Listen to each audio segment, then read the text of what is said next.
அந்த கட்சியில் இருக்கிற பல பேருக்கே இது சகிக்க முடியாமல் இருக்குது. ஆனால் என்ன பண்ணுறது, ஆட்சி அதிகாரம் இருக்குது. இல்லைன்னா பாருங்கள், இந்த திருவண்ணாமலை மாநாட்டில் ஏவா வேலு அதிமுகவில் இருந்து அனுபவித்து எம்ஜிஆரை ஜெயலலிதாலாம் தெய்வம் அம்மான்னு சொன்னவர் இன்றைக்கி தன் பிழைப்புக்காக தன் பதவிக்காக என்ன பேசுகிறாருன்னா, உதயநிதியை இளைய பெரியார்ன்றார். இளைய பெரியார்னு சொல்கிறாருங்க. எப்படி இதை வீரமணி போன்றவர்கள் ஏற்றுக்கிட்டு வேடிக்கை பார்த்துட்டு இருக்காங்க.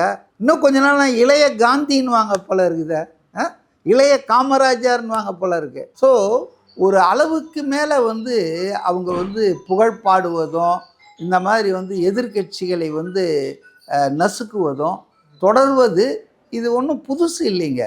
எப்பெல்லாம் இவங்க ஆட்சிக்கு வராங்களோ அப்பெல்லாம் எதிர்கட்சியை நசுக்குவாங்க. நியோமேட்டின் ஹேர் க்ரோத் லோஷன். இது சாதாரணமான ஹேர் ஆயிலை விட பல மடங்கு வேகமா ஊடுருவி முடி கொட்டுறது, அடர்த்தியின்மை, சிறுவயது வழுக்கை போன்ற பிரச்சனைகளை தடுத்து முடி அடர்த்தியா வளர உதவுது.